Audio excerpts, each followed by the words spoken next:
السلام علیکم. آج ہم بات کریں گے ڈائبٹیز سے ریلیٹڈ کچھ کامن متس یا غلط فہمیوں کے بارے میں.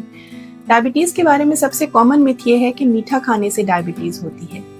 تو حقیقت یہ ہے کہ ڈائبٹیز کا تعلق صرف میٹھا کھانے سے نہیں بلکہ لائف سٹائل، اوور ویٹ ہونے، فیملی ہسٹری آف ڈائبٹیز ہونے اور فزیکل ان ایکٹیویٹی، ان ساری چیزوں کا بہت اہم تعلق ہے ڈائبٹیز کے ساتھ.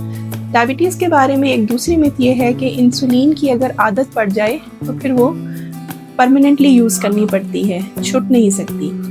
تو اس کی حقیقت یہ ہے کہ انسولین ایک ضروری دوائی ہے جو ہماری بلڈ شوگر لیولز کو کنٹرول کرتی ہے. انسولین سے ایڈکشن نہیں ہوتی، یہ بیسیکلی ایک لائف سیونگ دوائی ہے جب ہماری دوائیاں کام نہ کر رہی ہیں. ایک اور مت یہ ہے کہ اگر شوگر کنٹرول ہو گئی ہے تو شوگر کی دوائی بند کر دینی چاہیے. شوگر اگر کنٹرول ہو گئی ہے تو اس کا مطلب یہ ہے کہ آپ کی دوائیوں اور لائف سٹائل صحیح کام کر رہا ہے. اب اگر آپ شوگر کی دوائی بند کر دیں گے اس سے شوگر پھر سے زیادہ ہو سکتی ہے. ایک اور مت یہ بھی ہے کہ دیسی ٹوٹکوں سے بھی شوگر کنٹرول کی جا سکتی ہے. تو اس کی حقیقت یہ ہے کہ شوگر کا ابھی تک کوئی پرماننٹ کیور نہیں ہے. شوگر کا کنٹرول اچیو کرنے کے لیے healthy diet, life style, regular exercise اور دوائیاں ہی کام کرتی ہیں.